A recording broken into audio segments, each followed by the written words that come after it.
it's Amethyst Virgo. Please feel free to follow me on Amethyst Virgo Astrology if you want other content. Also, if you stumbled upon this channel, my main channel is Amethyst Virgo Astrology. This is where I do readings and talk through some birth charts and pull up the birth charts of famous people. So I wanted to talk about Keyshia Cole. She has been in the celebrity news a lot lately, especially for her new romance.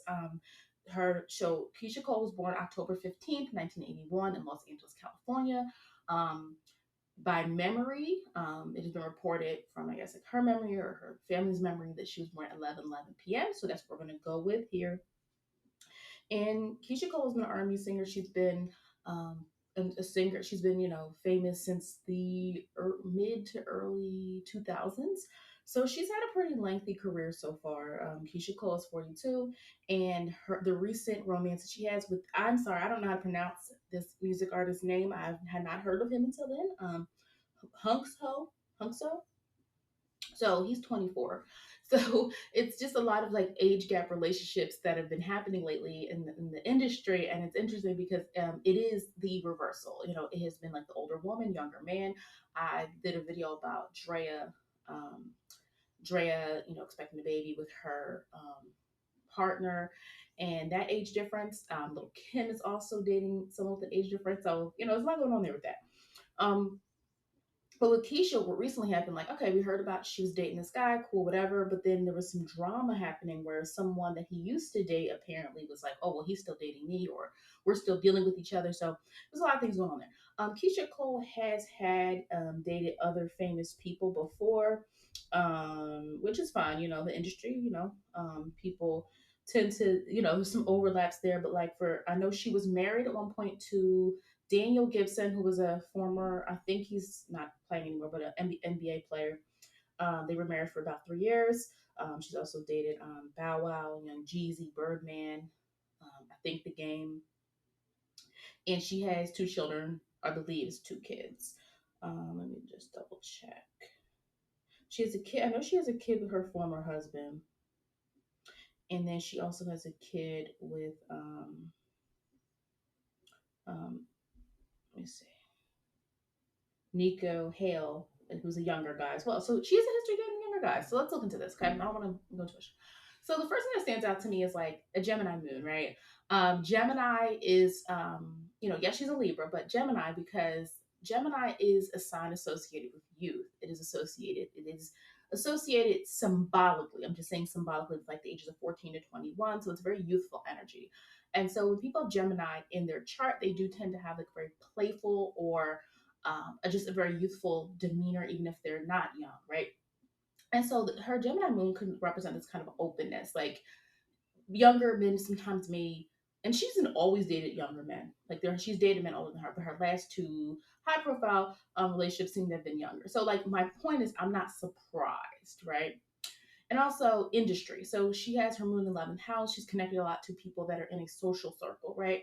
Her moon means she also maybe likes and prefers to date entertainers.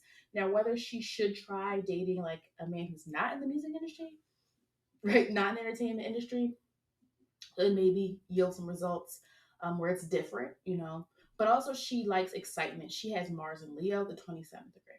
She likes excitement in her relationship. And I don't want to say it negatively, but like she might be someone where like when drama happens, she's not worried about it. But she's a cool, calm Libra though, in how she speaks. Like when you see her in interviews, she's just not erratic. She's not cussing everybody out. But I know there was one incident she had with someone she was dating. Let me just look this up. What happened? Was it Birdman? Someone she dated, someone high profile, and like something around. There was some like incident when she vandalized apparently Bow Wow's car on his birthday. Okay, so she has that like fiery energy in her, and it's so interesting she did that because we know Mars can represent our anger. Mars can represent how we handle anger, and Mars being the second house of possession. So she's not above doing something like that, right? But she has Mercury in Libra. She is a Libra stellium, a super Libra stellium. She might be someone where like she backtracks mentally, like she doesn't, she prefers peace, But if she has to bring the drama, she'll bring the drama. Like she likely prefers peace. She prefers things because she does have like an emotional side to her.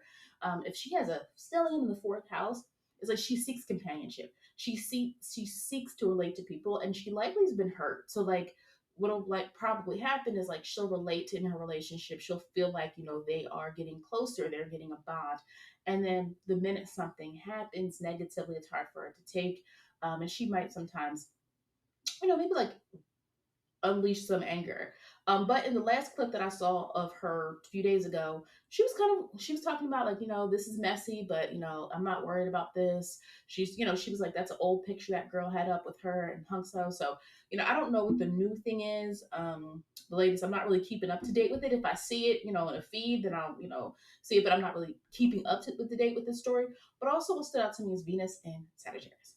At the eighth degree. So Venus and Sagittarius is very adventurous in emotions and in love and with risk taking. The fact that Venus is in the fifth house is also interesting there, where it's like she does have romances, she does date, right?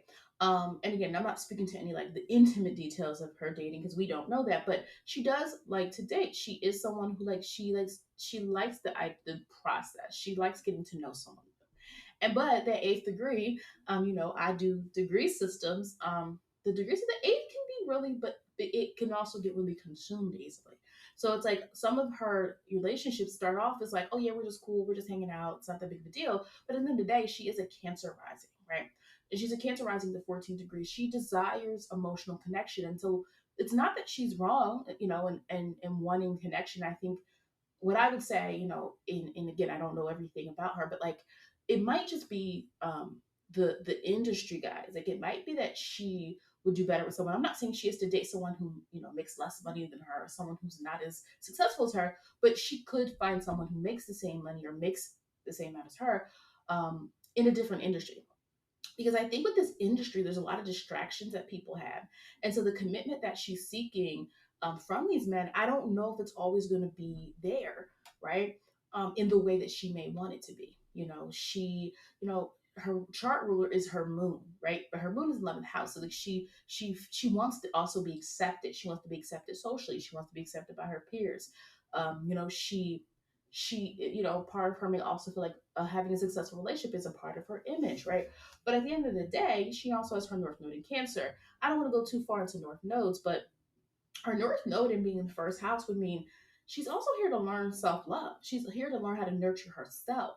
So whether she's in a relationship or not, part of her soul mission is to understand what she needs and to assert her needs and to put her needs first, because her South Node is in what? It's in Capricorn.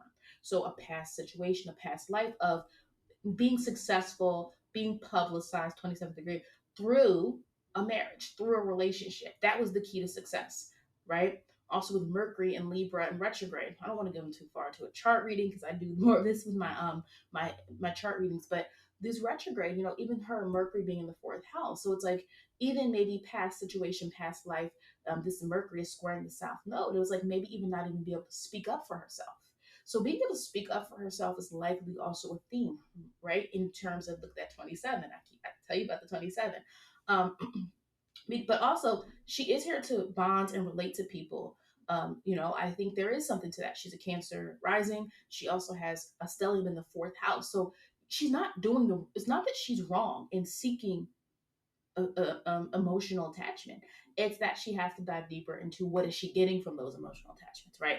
Is it getting the result that she wants? And then maybe changing her type or changing the flow or changing something in that regard, okay? Um, those are the biggest things I saw in terms of this topic, in terms of relationships. Uranus is exalted in Scorpio in the fifth house. It's also like she's someone that maybe gets very, very, very excited in terms of like intimacy, relationships. She sometimes may jump into situations very quickly. The Uranus in the fifth house, it's like you're not afraid to try something new. You're not afraid to try something new, but the issue is like she may think she can detach from a relationship a little bit easier than she actually can, right? She's likely not set up to be a casual girl. Like though I know like people could like, that can seem easy for some people. Her chart doesn't really show that, right? Like even if she draws, but she attracts those situations. She attracts relationships. She can attract men, but what she likely wants is something a little bit more long term. Even with Saturn being a Libra, Saturn is exalted in Libra, 14th degree. Okay, well the 14th degree is a good degree for stability, right? But her Saturn is squaring her ascendant, so she has to understand what she really wants long term, right? You look at the eighth house. We're talking about attachment. She has Aquarius there, right? So there is some level of like she has to learn like who's fun, like who's someone to be around that is fun and engaging and exciting, you know. But what does she really need to have a successful relationship, right? Because at the end of the day, she is figuring out ways in which she is pouring into herself. North Node in Cancer, first house. She has to learn like when her emotional needs aren't met. Look at all this Libra energy. When things aren't fair, when there feels like there's injustice, that's her cue to do something different, right? And that's I don't want to go too far into all of this. Neptune in being in her Sagittarius, Neptune being in Sag sixth house, that's pretty good in terms of work, like being able to work in your dreams, being able to work in field where you like what you do.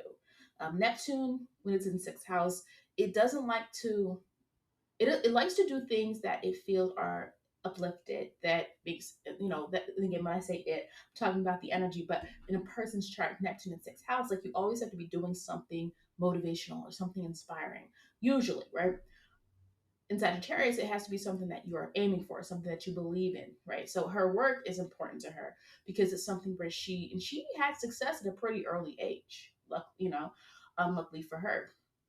But she also doesn't like to be bored. She likes to create. She likes to do things that allow for her to have her voice, to feel that she is, making some sort of, she's making an impact. Her midheavens in Pisces. That makes a lot of sense, right? Her work. Look at her. Her Earth house is even the fact that second house of money, Mars is trining Neptune. She works hard and she, has been able to tap into her dream. I also found it interesting before I stopped is that she has Gemini. I talked about voice, and I talked about it's important for her to speak up. It's important for her to, speak up for herself in this lifetime. She also has Gemini in the 12th house. You know, um, Words are going to be important, but Gemini Moon, like processing how she feels, explaining it, expressing it. She might be the type of person that's like, well, I don't gotta explain myself, and really, you don't explain yourself, especially as an entertainer. We are not we don't have to, as the public, be privy to every single detail of an entertainer's life. Like they have a right to privacy. But she also has some interceptions in the chart, and there's also some energy she would need to like really understand and work through. When we look at her chart, we do see the fact that there's some energy that may not always be really aligned well. She has a lot of trine energy going on. Let me pull up a different wheel because I want to see which one is intercepted. I don't quite see it on here.